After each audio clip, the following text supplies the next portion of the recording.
Hey everyone, thanks for tuning in again. We are back in Cities Skylines Remastered on the PS5. This is the second video now in for this new upgrade that has come out recently. So I've been playing the game in between this video and the last video, just trying to grow the city and just trying to get grips with this new version, see if it is better, worse, the same than the original console edition. So as you can see, I've got the city set in night at the moment, which is one of the extra controls we have in the remastered. You can pick which time of the day it is, the weather, and all sorts. So let's get started and jump straight into the city. So this is what we have so far. So just a couple of points which I've discovered since the first video. So originally I had it set to unlocking the tiles as you carry on in the game. You unlock them as you reach your achievements, but for some reason if you want the 25 tiles you have to unlock it as a cheat. Not sure why you just can't unlock them as you go through the game, just like the 9. So what I have done, I have unlocked them straight away, just to get a grips of the map and see what I've got to play with. So let's change it back to daytime so we can see better. So there we go, I think that'll do. So like I said, I've unlocked all 25 tiles. So as you can see, this is the area we got to work with. Now as you can see, that is huge, especially if you've only played on a console before. I know the PC users have always had huge maps to play with, but for anyone who has only been restricted to 9 tiles, that is quite a big jump. So there we go, all that map to fill with a city, whereas normally you'd probably just have about that much. So that was one of the first points in between the two videos.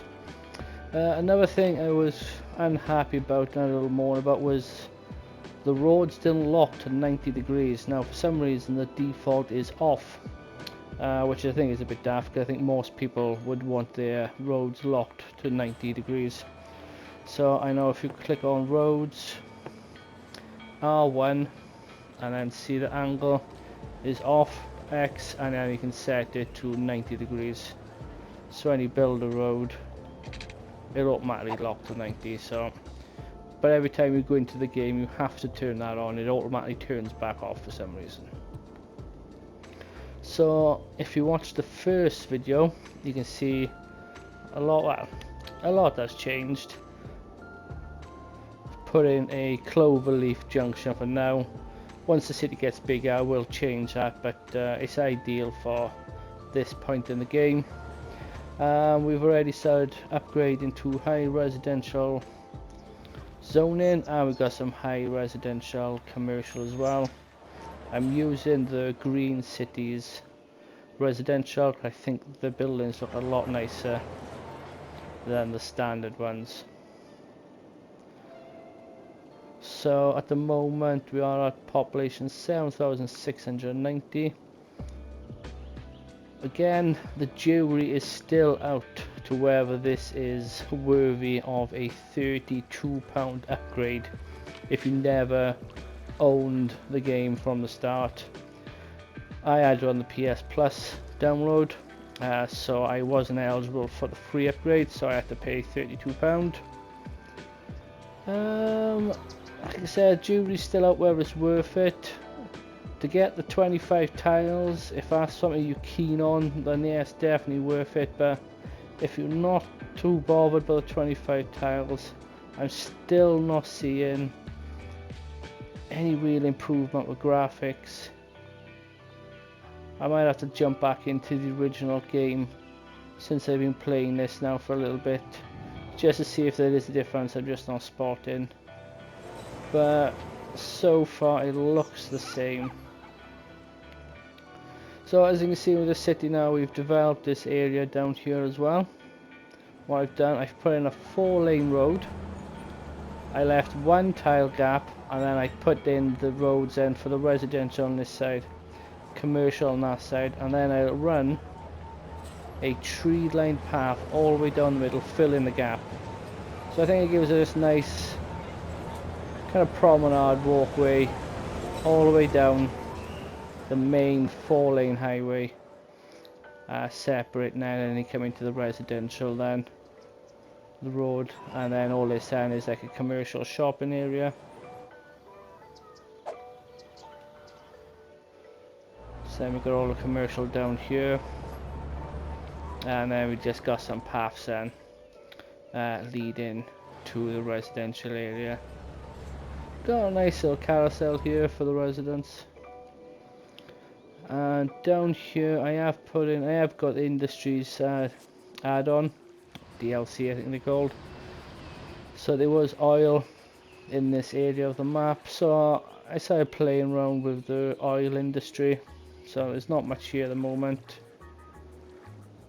So there's plenty of areas in this map where we've got farmland, ore, oil, and obviously forestry, because there's trees everywhere. So we'll put in some specialized industry areas here and there, dotted around the map, trying to spread them out. I got a huge area to play with, so I don't want everything in one place. So there we go. Let me know if you've been playing the remastered version. Do you think it's better, worse, the same? Did you pay for it? Did you get it free? Let me know. And any more tips you have, or anything that's different in the game, let me know in the comment section. Like saying, we'll keep growing this city now and spreading across this map as much as possible. But let me know what you think.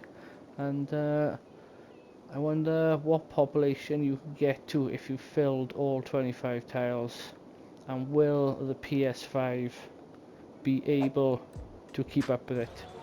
I can imagine if we get to like, I don't know, 100,000, 200,000 population on 25 tiles, does the PS5 have enough to cope with the power needed like the PC players have? So let me know in the comments below how big you've got your city so far on the remastered version, and if you're enjoying it. And look out for the next videos coming up soon. See you again. Goodbye.